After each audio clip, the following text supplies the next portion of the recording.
1월 19일 생명의 삶 큐티 제목 부르심으로 시작된 하나님 나라 본문 마태복음 4장 12절에서 25절 말씀. 요한이 감옥에 갇혔다는 소식을 듣고 예수께서 갈릴리로 물러나셨습니다. 예수께서 나사렛을 떠나 스불론과 납달리 지역의 호숫가에 있는 가버나움에 가서 그곳에 사셨습니다. 이는 예언자 이사야를 통해 하신 말씀을 이루시려는 것입니다.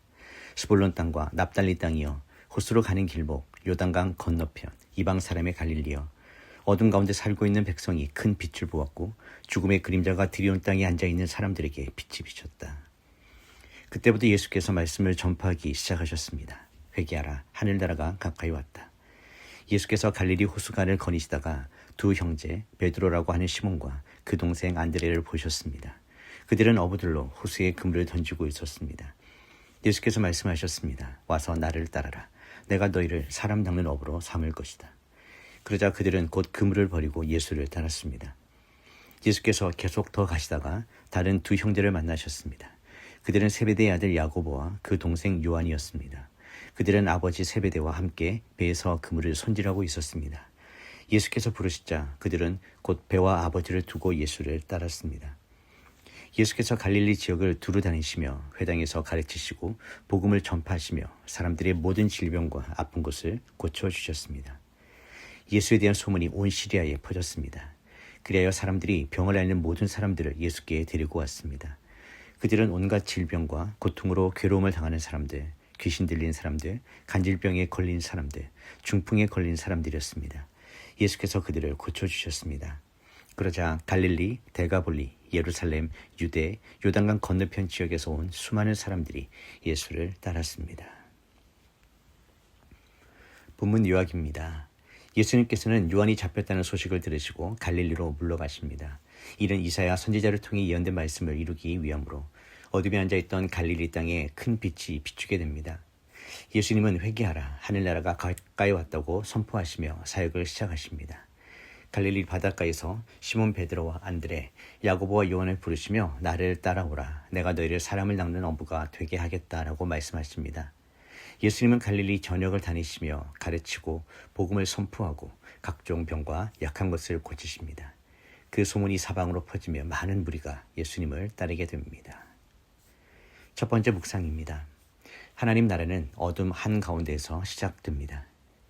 예수님의 사역은 화려한 예루살렘 성전에서 시작되지 않았습니다.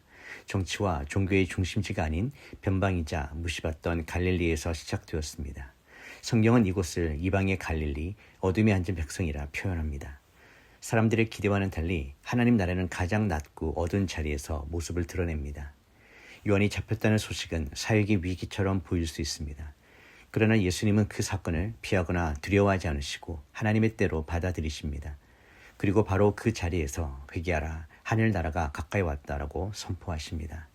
어둠은 하나님의 일을 막는 장애물이 아니라 빛이 더욱 분명히 드러나는 무대가 됩니다. 우리의 삶도 마찬가지입니다. 실패, 상실, 막막함의 자리는 하나님 나라와 가장 거리가 먼 것처럼 느껴집니다. 그러나 예수님은 바로 그런 자리를 선택하셔서 복음을 선포하십니다. 하나님 나라는 준비된 사람의 삶이 아니라 빛이 필요한 삶을 향해 찾아오십니다.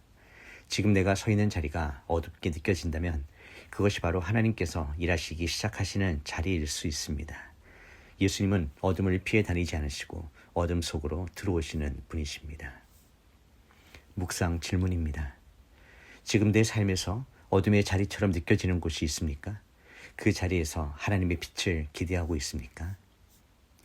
두 번째 묵상입니다. 부르심은 조건이 아니라 방향을 바꾸는 결단입니다. 예수님은 갈릴리에서 평범하게 일하던 어부들을 부르십니다. 그들은 준비된 제자도 훈련된 종교인도 아니었습니다. 그럼에도 예수님의 부르심은 단순하고 분명합니다. 나를 따라오라. 이 부르심에는 조건이 없습니다. 더 나아지면 오라는 말도 자격을 갖추라는 요구도 없습니다. 대신 한 가지 요청만 있습니다. 방향을 바꾸라는 것입니다. 물고기를 낚던 삶에서 사람을 살리는 삶으로 방향을 전환하라는 초대입니다. 베드로와 안드레, 야고보와 요한은 즉시 그물을 버려두고 예수님을 따릅니다. 이 선택은 충동이 아니라 삶의 중심을 옮기는 결단이었습니다. 그들은 예수님이 어디로 가실지 정확히 알지 못했지만 누구를 따르는지는 분명히 알았습니다. 신앙은 완벽한 준비 상태에서 시작되지 않습니다. 예수님을 따르기로 방향을 정하는 순간 하나님의 나라는 우리의 일상 속으로 들어옵니다. 묵상 질문입니다. 예수님의 부르심 앞에서 내가 아직 내려놓지 못하고 있는 그물은 무엇입니까? 1월 19일 한 줄 묵상 요약입니다. 하나님 나라는 어둠 속에서 시작되며 부르심은 삶의 방향을 바꾸는 결단입니다. 기도하겠습니다. 하나님 아버지, 우리가 보기에는 어둡고 막막한 자리에서 하나님의 나라가 시작된다는 사실을 믿게 하여 주시옵소서. 문제와 실패의 자리에서 하나님이 멀리 계신 것처럼 느껴질 때에도 이미 그곳에 빛으로 임하시는 예수님을 바라보게 하여 주시옵소서. 나를 따라오라는 예수님의 부르심 앞에서 조건을 따지지 않게 하시고 삶의 방향을 주님께 돌이키는 용기를 허락하여 주시옵소서. 오늘도 우리의 삶의 자리에서 하나님의 나라가 시작되게 하시고 예수님의 빛을 따라 걷는 하루가 되게 하여 주시옵소서. 예수님의 이름으로 기도드립니다.